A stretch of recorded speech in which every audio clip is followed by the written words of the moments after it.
Bona vesprada novament, són les 7:30. Ara tenim una de les entrevistes, una entrevista molt esperada, a Núria Cadenes, autora del llibre Guillem. Esta serà la darrera entrevista d'avui. Esperem que hagueu disfrutat d'este Sant Jordi en clau valenciana que fem des de l'Espai País Valencià. I bé, benvinguda, Núria. Hola, bon dia. Bona nit ja, gairebé, com esteu? Bona nit. Això d'estar confinats no sabem ni en quina hora estem. Bé, a continuació vaig a llegir un poc d'info respecte a tu. Si n'hi ha alguna cosa que n'hi ha algun error, alguna cosa, ens dius i si no, pues pa'lante. Molt bé. Núria Cadenes és escriptora i llibretera a la llibreria Fan Set i periodista de VilaWeb. Els dos primers llibres que va publicar tenen relació directa amb el seu empresonament. Detinguda als 18 anys per qüestions polítiques, en va passar gairebé 6 en diverses presons de l'Estat i el seu cas va ser objecte d'una immensa campanya de solidaritat. Cartes de la presó, un recull d'algunes de les missives que havia enviat a casa i memòries de presó, el relat dels 4 anys primers de captiveri. Un cop alliberada, va publicar la novel·la El cel de les oques i ja instal·lada a València, on continua vivint, la biografia d'Ovidi Montllor, Ovidi. Els seus darrers treballs acaben de mostrar una creativitat heterogènia. Ha publicat una incitació a conèixer la part més meridional del país, Vine al sud, guia lúdica del País Valencià, i el recull de contes AZ, amb el qual va guanyar el 2008 el Premi Narrativa Ciutat d'Elx. El 2013 publica El banquer i el 2016 rep el Premi Crims de tinta pel Festival Barcelona Negra per Tota la veritat. El 2018 publica Secundaris, també de novel·la negra, i el 2020 la novel·la que ens ocupa avui, Guillem. Des de 2013 és vocal al País Valencià de l'Associació d'Escriptors en Llengua Catalana. Tot correcte? Correcte. Bé, la novel·la que has fet en 2020 es diu Guillem. És una novel·la documental. Ara ens comentaràs un poc també en què es diferencia aquest fet documental respecte a altres novel·les. Vaig a posar un poc en situació la història de Guillem. Guillem Agulló i Salvador va ser assassinat a Montanejos la matinada de l'11 d'abril de 1993. Era nedador, antifeixista, antiracista, independentista. Tenia 18 anys. El cas va sotragar i marcar una generació sencera de jóvens. Guillem Agulló ha esdevingut un símbol de llibertat. Voldríem això, poder veure ara la portada de la novel·la, presentar-la en primer lloc. I qui ha fet la portada? L'has fet en col·laboració amb algun il·lustrador, amb l'editorial? És un artista valenciano. La idea era agafar el retrat del Guillem com a icona, traduir-ho també a la contemporaneitat, al segle XXI, i mostrar fins a quin punt el Guillem és una icona reconeixible a les parets de tot arreu del país, perquè són cartells, ara ja són plaques oficials, en els noms de carrers i de places i de més, però era això, que és un símbol ja apropiat especialment per la gent jove, que és el que li dona sentit. Què et va motivar i per què una novel·la documental sobre Guillem? De fet, això va ser una proposta de Joan Carles Girbés, l'editor, que ara és a Llibres i a Amsterdam, i vam quedar un dia i me va fer la proposta. Ell tenia la idea de fer una novel·la sobre el cas de Guillem i jo li vaig dir que sí, de seguida, i a partir d'aquí el que fan els editors amb encàrrecs d'aquest tipus, quan són editors, doncs és donar-te la llibertat absoluta per a crear. L'única premissa aquí era que era el llibre sobre Guillem Agulló. I a partir d'aquí, això que comentaves abans tu, de novel·la documental, això ha vingut donat, això és una etiqueta, diguem-ne, quasi a posteriori, perquè als humans ens agrada classificar les coses, així fa la sensació que entenem aquest món desordenat i caòtic, no? Però en realitat, diguem-ne, ix de la necessitat de posar sobre el paper determinada documentació que explica directament uns fets tan difícils d'explicar, tan difícils d'assimilar fins i tot, que en aquest cas a mi em semblava que havia de posar-hi el mínim de ficció imprescindible per acabar fent-ne una novel·la, perquè tinc aquesta forma literària, però que mostrara amb tota cruesa uns fets tan potents en molts sentits, no sempre positius, com aquests. No? I tan difícils al mateix temps de relatar a voltes, no? Perquè si em posava a intentar explicar, doncs, que ho he intentat, el que era el cabinista del diari Les Províncies, per exemple, o coses per l'estil, doncs sí que jo imagino una escena, explica què passava allà i demés, no? Però al mateix temps necessita posar-hi fragments de realitat per dir que això que t'estic explicant jo, mireu, és que publicaven aquestes coses tan difícils de creure, no? És prendre aire, també, un poc de... No, quasi llevar-lo un poc. És més mostrar-ho directament, perquè tu agafes fragments o la realitat el que va succeir o coses que es van publicar en Les Províncies, per exemple, i és molt difícil d'assimilar que això haguera passat. És molt difícil de creure-ho fins i tot, no? I per tant, per evitar que es pensara que m'ho he inventat, que podria ser, perquè el capdavall és una novel·la, doncs vaig voler remarcar fins a quin punt això era exactament així. I per això hi ha la literalitat, i són simplement transcripcions de documents, transcripcions d'articles a Les Províncies o transcripcions de documents judicials i demés. Transcripcions traduïdes, no? Això era en espanyol. I això, bueno... La novel·la acaba agafant aquesta forma de collage o de trencaclosques. Com s'estructura? Té imatges? La manera en què ho hem intentat remarcar aquests diversos plans o plànols és amb la tipografia. És a dir, quan hi ha reproducció literal de documents, la tipografia ho marca. Si són documents policíacs o judicials, canvia la lletra, imitem, ara no em recordo quin tipus de lletra és, però és aquesta que imita les antigues màquines d'escriure. I això són transcripcions literals dels documents.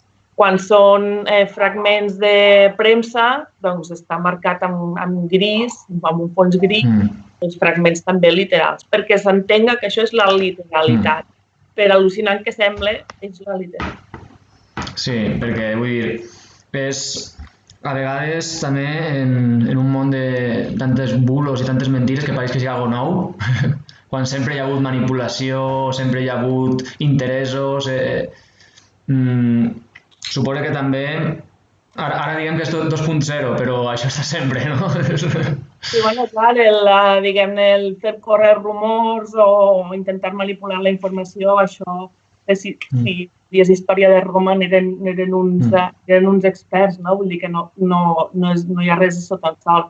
El que passa que en el cas de Guillem Agulló i concretament en el cas del diari Les Províncies va haver-hi una campanya sistemàtica de manipulació, de tergiversació de la realitat, d'atacar, en aquest cas, la víctima, Guillem Agulló, que és que, clar, no acabem perdent la perspectiva de les coses, el qual havien assassinat, no? I Les Províncies es dedicava a investigar-li la vida d'ell, no? Ja mort el feien sentir culpable, no? Era una forma de culpabilitzar o de buscar una excusa de que havia raó de deixar mort per part dels neonazis, que en el propi juït no van arribar a considerar que era un motiu ideològic, no?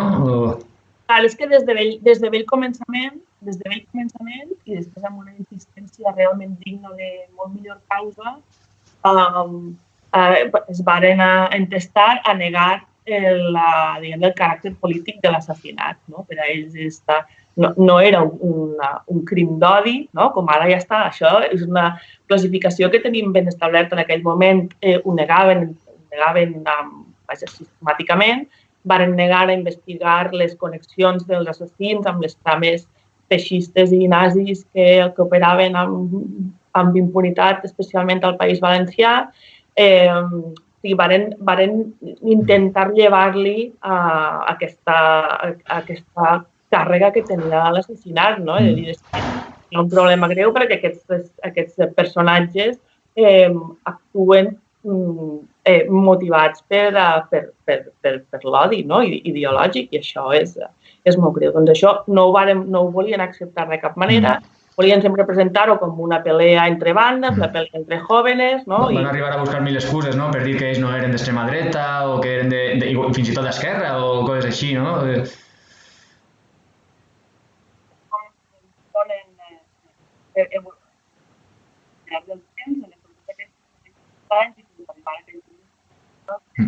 Que hi va haver i simplement posant els fets un darrere de l'altre, és a dir, l'escena que a mi em va colpir especialment de conèixer-la, que és de quan els pares de Guillem van al tanatori a Castelló a conèixer el cos del seu fill. Un guàrdia civil en aquell moment, és a dir, estem parlant de si a Guillem Agulló el van assassinar la nit era en Pasqua, la nit de dissabte, diumenge, estem parlant de diumenge, és a dir, un pare li acaben de matar el fill de 18 anys. És una situació que, no sé, ni per humanitat, deixeu-lo tranquil, i en aquell moment ja un guàrdia civil ja té la poca tot d'anar i dir-li, bueno, es que esto ha sido una pelea entre amigos, pasa en los meses, eso pasa continuamente. Què li has d'anar a dir? Què li has d'anar a dir? Doncs, des d'aquest moment fins durant al llarg dels anys era aquesta maleïda insistència. I és greu, perquè si negues, si és una qüestió de justícia, però és que si et negues a entendre què ha succeït allí, en realitat el que estàs fent és avalant que continuï passant. És que és molt greu el que vull dir, que no és tan sols negaren la investigació d'aquest cas, que ja seria prou greu, sinó que negant-ho i negant-li el caràcter polític a l'assassinat de Guillem Agulló, estaven dient que això pot continuar passant. Si no ho destapes, si no ho denuncies, si no intentes posar-hi remei, en realitat estàs dient, passeu, aquí no passa res. I, en certa manera, la premsa va contribuir molt a això, a intentar fomentar això. Bueno, la premsa... Parles de l'exemple de les províncies, concretament, però no sabem fins a quin punt o... No, bàsicament les províncies. I, el Canal 9, allò que hi havia en aquell moment, també, van seguir aquesta veta, no? Perquè sí que hi ha altres mitjans, clar, de mitjans de comunicació, tampoc no descobrirem la sopa d'all. Vull dir, n'hi ha de moltes tendències, cadascú és d'un pare i d'una mare, té en diuen línia editorial, no? I ja està, el joc és aquest, i ja no passa res, ja ho sabem. Però dins d'això hi ha un marge, que és la deontologia periodística, que hi ha el deures a la veritat, no? Allò de respondre les qüestions bàsiques, no? I això, en el cas de les províncies, va saltar per l'aire sense miraments. Per això en el llibre es reprodueixen fragments de notícies d'altres mitjans, de mitjans diferents, i cadascú des del seu punt de vista expliquen els fets. Clar, és que les províncies era una altra cosa, era una altra. I això és el que és greu i és realment digne d'estudi. És el mateix que va passar en el judici, amb aquella insistència d'investigar Guillem Agulló en comptes d'investigar els assassins. Però això què vol dir, no? Hi ha coses que són realment que encara ara les mires i dius, però això com pot ser? Com pot ser? Com pot haver passat això, sí. O la persecució a la família. També, això. També les coses que a mi m'han... A vegades em pregunten i què has descobert que no sabies? Dic, bueno, jo el cas el coneixia. A mi el que m'ha impressionat més a l'hora de fer la novel·la és posar-ho en ordre. Ja. Tot seguit, tot una cosa darrere de l'altra, arriba a un punt que dius, però això, com pot ser que hagi passat? I en el cas de la família, els coneixia i els conec i me'ls estime i sabia moltes de les coses per les quals han passat, no? Però veure-les tan seguit, tant de, dius, això... Un ensenyament, també, en la família. Absolut. És que, vull dir, els amenaçaven, els insultaven, els han fet pintades insultant a Guillem, insultant-los a ells, telefonar-los de matinada amb amenaces, el pare de perdre el treball, vull dir, els han assetjat durant anys a la família, no? Justament perquè no van, des del primer moment, ells no van callar, van voler denunciar el cas i no han parat mai de fer-ho, no? I a més, no han parat mai de fer-ho amb una dignitat, amb un fons i amb una forma que realment són exemplars. Amb la família això suposa que hauràs estat també en comunicació contínua, hauran vist tot, el llibre Hi ha un factor aquí, de fet l'altre dia parlant amb Guillem i Carme, Guillem me va dir, bueno, al final potser sí que me'l llegiré, no? Clar, és que, vull dir, és que és difícil. És difícil. Totalment, sí, totalment. Ho entenc perfectament, saps? El que passa que el que sí que van fer amb ell és tenir una conversa molt llarga, una entrevista conversa, part de la qual forma part també del llibre, no? Quan hi ha fragments que és la veu del pare, de la mare o de la germana de Glenn, no? I això, doncs... En tot aquest procés d'investigar, de buscar arxius, fotos, imatges, encara, tot i en l'època en què estem i tot el que ha passat, algú t'ha intentat dir alguna cosa? Algú t'ha intentat algun silenci? Algú que no volia parlar del tema? Algú que... coses així? Perquè, bueno, fa temps, però en aquella època la gent, això era, diguem, el que has descrit tu més d'una vegada, no? Que per València s'havia d'anar amb compte perquè hi havia por, les hòsties volen com si fossin part del decorat. Això és una frase que he vist també en la descripció del llibre. Vull dir, en aquest procés ja que ha passat molts anys, però hi ha gent que encara se'n recorda, que no sigui de la família, però que diu, hòstia... Perquè aquí hi ha una qüestió important, que és que jo crec que és tan famós que diuen de la batalla del relat. En aquest, a base a còpia de picar pedra durant anys de moltes formes diferents, en cantons, en el que dèiem abans, les pintades, els cartells, els actes, les xerrades, poemes, de tot, ha arribat a un punt que ha decantat la balança. I allò que al començament era difícil o que potser hi havia gent que et mirava com dient, bueno, sí, però llevava la minifalda muy corta, saps? Aquesta metàfora que explica tantes coses. Ara això ja no es dona. I explicaré un exemple per mostrar aquest cas, i és interessant, jo crec que parla a favor de la societat, en aquest cas de la societat valenciana, una anècdota, d'acord? Un exemple. Parlant en unes circumstàncies amb una periodista ara d'Apunt, que treballa en Apunt. I quan comença a parlar d'això del llibre, de Guillem i de més. I aleshores aquesta xica em diu, sí, clar, ja me'n recorde, perquè jo en aquella època treballava en Canal 9 i vaig tractar, vam fer un reportatge sobre el tema i d'això, i em diu, que fort el que va passar, que fort el tractament. Sí, clar, ella parlava esparverant-se ara d'allò que va passar i de com la premsa, ella, la premsa abstracta, tractava el tema. Quan, clar, jo la sentia i dic, però què me dius? Si primavera eres tu, no? Sí, justificació. Es basa en el context, en què el temps passat i era altra època i així, no? Però... Sí, però el que és interessant d'aquest Mm. no ho deia, hi ha gent que pot actuar així de manera cínica, no? Ella no era aquest el cas. Ho deia convençuda de què fort allò que va passar i jo ja ho vaig tractar en el seu moment en Canal 9. No?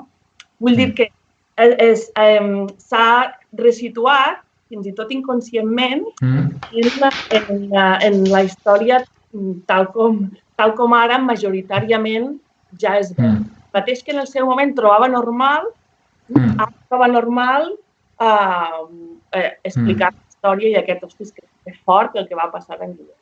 I això, clar, no parla d'ella concretament, sinó parla d'aquest canvi general en positiu en la societat valenciana. No hi ha hagut ningú ara que diga no en vull parlar, perquè el tema ja està assumit. Allò que era difícil doncs fa 25 anys, hem avançat, no? I respires un poc i val la pena també de valorar-ho, això. També la cultura popular, com s'ha mantingut viva la imatge, la icona, no? De passar a convertir-se en una icona, en un referent, també, de la lluita, com ha passat Guillem Agulló a aquest procés en què s'ha convertit en una icona que també ha ajudat part de la cultura popular i no deixar la lluita i reivindicar sempre. El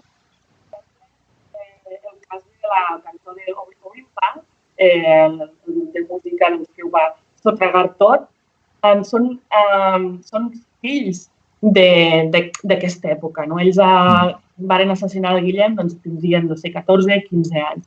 Obrim Pas i poc després d'això, quan van començar a fer la primera maqueta i de més eren molt joves, eren uns xiquets d'institut. I una de les cançons que va ajudar precisament a difondre especialment entre la gent jove el cas del Guillem Agulló és una cançó d'Obrim Pas que diu no estàs sol, no tingues por. Cap agressió sense resposta i... Però és molt bonic perquè ells inicialment, aquesta cançó no estava dedicada a Guillem Agulló. Però justament pel moment, per l'emoció col·lectiva, per aquesta ràbia, especialment entre la gent jove, de dir això què ha estat, això no pot ser, i el moment d'eixir al carrer, de reivindicar també la llengua i això que som, que va representar aquesta unió de la guitarra elèctrica i la dolçaina, amb aquella força que ho va sotragar tot, doncs quan tocaven aquesta cançó, la gent jove que els sentia, de seguida la van identificar amb el cas de Guillem Agulló. I ara ja no la pot separar del cas, i és quasi la cançó de Guillem Agulló d'Obrim Pas, encara que inicialment no l'hagueren fet per això. Encara és millor, perquè va ser la gent jove que en va fer la interpretació i va dir això és això, i així va. I així és com funcionen les coses quan hi ha poble, diguem. I en aquest cas, doncs, per sort tenim que sí que n'hi ha. Molt bé, molt bé. Vull dir, la novel·la, on es pot aconseguir? A través de... Llibreries, sobretot. Abans parlàvem d'això de que la gent ha d'anar a intentar treure la lliçó d'això d'apropar-nos també a les llibreries de proximitat, a les llibreries del nostre entorn, de confiança.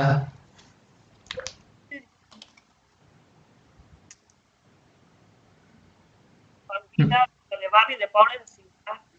Núria, una coseta, Núria. Tens auriculars o a mà? Si no, no passa res, però se t'escolta bé. Un poc més suau que a mi, pot ser, però, bueno, no et preocupes, ha entrat tot, m'està entrant tot. Bueno, això, no?, de les llibreries.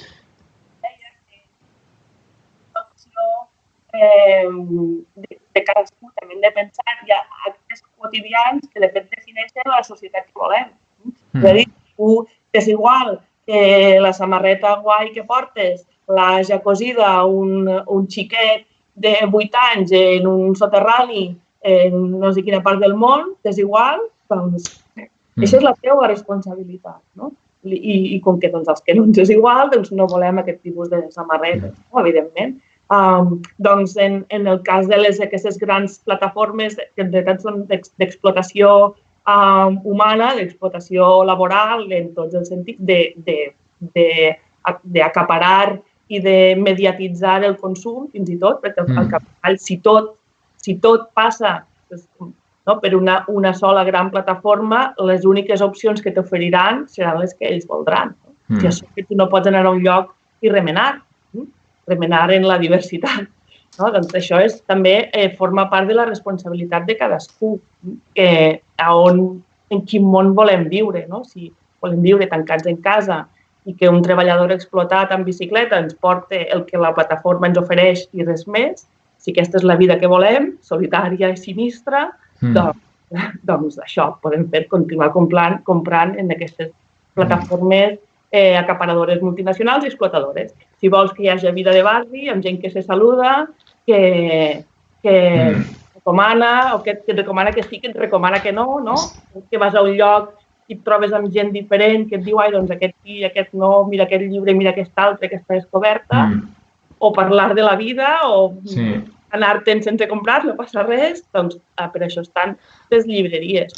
I en temps de confinament, faig ara la falca publicitària, en temps de confinament, per exemple, ha eixit aquesta iniciativa preciosa, que és la de les llibreries obertes, que tu ara pots comprar un llibre, tries la llibreria on el vols arreplegar quan per fi tornen a obrir la persiana, precisament perquè la tornen a obrir, amb esperança que la tornen a obrir, perquè això és vida i diversitat i això, tants caps, tants barrets i riquesa. Quan parlem de biodiversitat, doncs en col·lectius humans és exactament el mateix, absolutament imprescindible.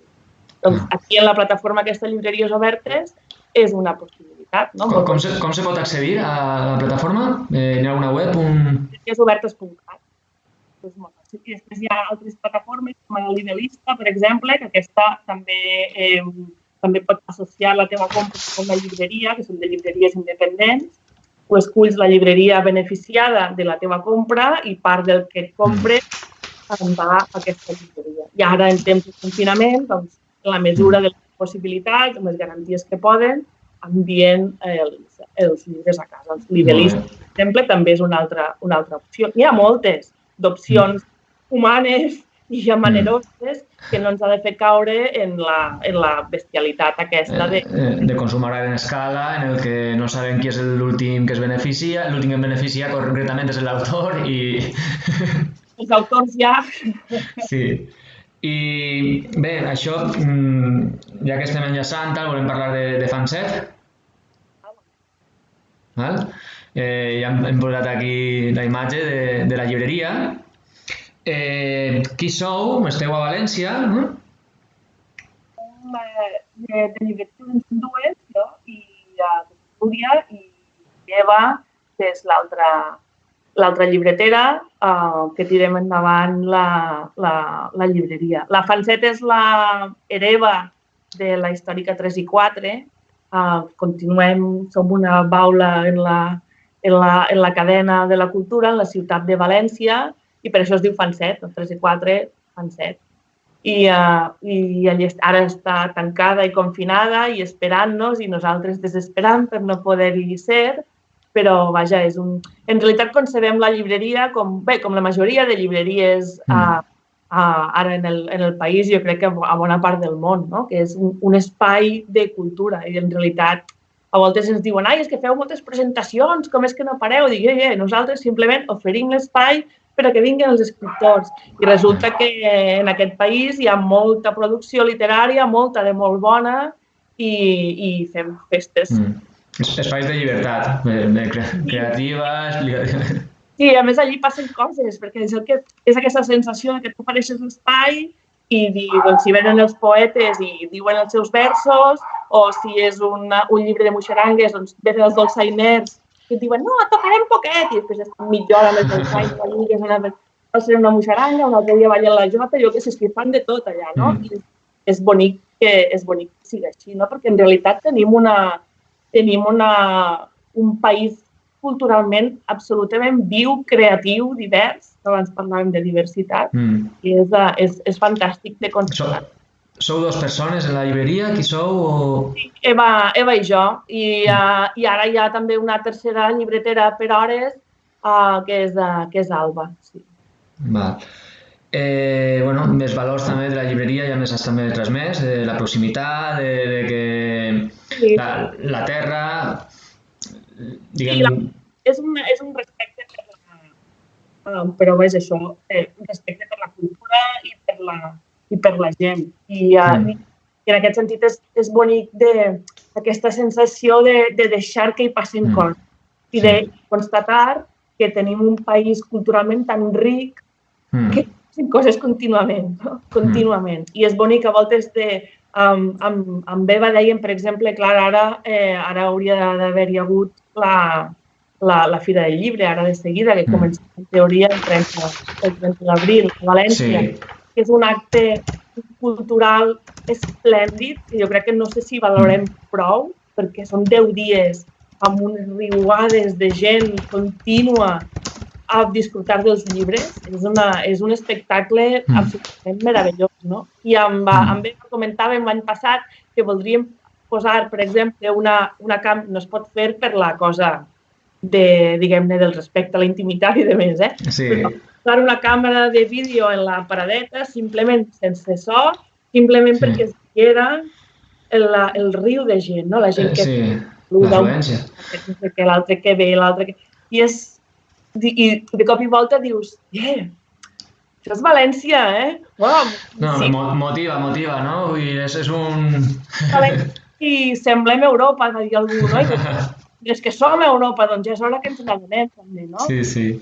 Que val la pena de reforçar l'autoestima perquè podem no en bufar, en volar coloms, sinó perquè, per exemple, una cosa molt curiosa, també de tenir de treballar a la llibreria ens deien si érem una llibreria especialitzada, no? Perquè tenim la majoria dels llibres són en català. I aleshores diuen, som una llibreria especialitzada. No, som una llibreria especialitzada.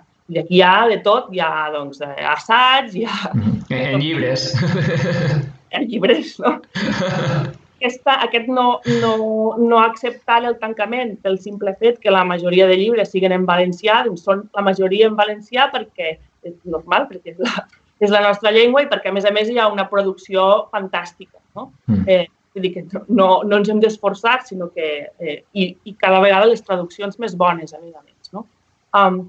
Doncs aquest no acceptar l'acotament en un racó, no? Sinó... Doncs aquí nosaltres, una llibreria, punt, no? Doncs com tantes n'hi ha. Això també és una mentalitat que cada volta jo crec que hem de tenir més present, no? A l'hora de fer cultura en valencià. I per anar acabant, no volem deixar de parlar també un poc de la situació actual i com està afectant a les llibreries i al sector editorial. Concretament a vosaltres, ens podem imaginar, però sabem que hi ha un procés, hi ha unes persones darrere i també un poc, si ens pot contar. És terrible, avui pensar en moltes històries. I la llibreria està sola. Aquesta sensació de desempar és difícil d'assumir, no? Perquè és una situació realment complicada. Clar que no és complicada tan sols per al món del llibre, complicada doncs, per a les ferreteries o per a les cafeteries, clar, o per als cantants, igual que per als escriptors. Al sector cultural també li passa una cosa, que estan, diguem, els assajos, estan els processos creatius, hi ha una feina també darrere, no és obrir i vendre, sinó que per exemple, en la música o el teatre, no? Que estan els assajos i tot això, en la literatura també moltes presentacions no ho puc fer i s'ajornen o se suspenen, millor sempre ajornar. No? Estem fent aquí una crida a l'ajornament, a buscar un lloc en el calendari per poder també donar cabuda a aquestes coses que no s'han pogut fer. No? El que passa que també hem d'assumir que sí, però hem d'assumir que hi ha moltes coses que Ara el Sant Jordi estan dient que sí al juliol, però que també has de veure en quines condicions es pot fer. Vull dir, guany és un any per a tothom, per moltes coses, que a més, a banda hi ha el dolor i la tristesa de les coses que han passat i econòmicament molt difícil per a moltíssima gent. I el sector de la cultura ho patirà de manera... Però al mateix temps també tenim la força de la creativitat. Allò que et comentava abans, per exemple, de la plataforma aquesta Llibreries Obertes. I que no és l'única, que hi ha moltes opcions més. Hi ha llibreries que tenen la seva web o encàrrec per correu electrònic, o sigui que hi ha moltes formes d'aconseguir llibres, però, per exemple, aquesta plataforma com a exemple de creativitat d'una cosa que pràcticament en una setmana es van inventar, que ha funcionat, que a més ha donat visibilitat a un problema que d'una altra banda cadascú a la seva, bé, si hauria arribat o no hauria arribat, d'aquesta manera ha tingut molt més ressò i és positiu. Clar, evidentment no supleix Sant Jordi, possible, però sí que dona opcions positives. Una alternativa, un poc de... Exacte, de llum, no? No tot ha de ser... Ens podem estar queixant del desastre... Que no sigui una apagada completa, que sigui almenys tenir un poc de comunicació o actes com el que estem fent avui, també, de parlar amb molts autors i... Som una associació, nosaltres no hi ha cap interès econòmic, simplement l'interès que tenim és de país i cultural i per reforçar i que també la gent conega com ho estem passant el sector editorial valencià i el sector de llibreries i literari. Mira, per exemple, hi ha hagut les xerrades, no sé si teníeu pensat fer una setmana cultural al voltant de Sant Jordi o del 25 d'abril o el que siga, no pot ser. Doncs mira, ara ens inventem, o us heu inventat, aquest dia de maratons de xerrades amb l'Skype o el que siga, que és això, no? Clar, amb una amiga escriptora també, que nosaltres som, diguem-ne, de lletres, en el sentit que són poc tècniques, dèiem, estem fent coses que jo en ma vida, saps? No sabia ni què fer streaming, no? Ara tampoc ho sé, però l'he fet un, no? O dos, o el que sigui. Vull dir que no és el mateix, res no supleix la meravella que és, per exemple, Sant Jordi, o la Fira del Llibre, aquestes riuades de gent preciosa i econòmicament tampoc és impossible de suplir-ho perquè són pics molt alts, no? Ja treballes durant molt de temps, dies no els tens. Però sí que hi ha maneres almenys de fer-nos visibles, no? I de dir, bé, doncs, reinventem-nos, inventem coses i tirem endavant donades les circumstàncies, no? Com a mínim. Clar. I molt bé, doncs, nosaltres ja per finalitzar t'agraïm moltíssim que estigues amb nosaltres avui. Gràcies a vosaltres, al revés, per la invitació. Eres benvinguda, ja saps, a l'Espai País Valencià, a Barcelona, a la Casa València, si cal presentar alguna cosa, ahí estem. I també, recordar això, el llibre de Guillem, busqueu també llibreries de confiança, llibreries de proximitat. I bé, amb això ja ens acomiadem de Núria i una abraçada enorme. Gràcies. Ha estat un plaer. Adéu. Adéu.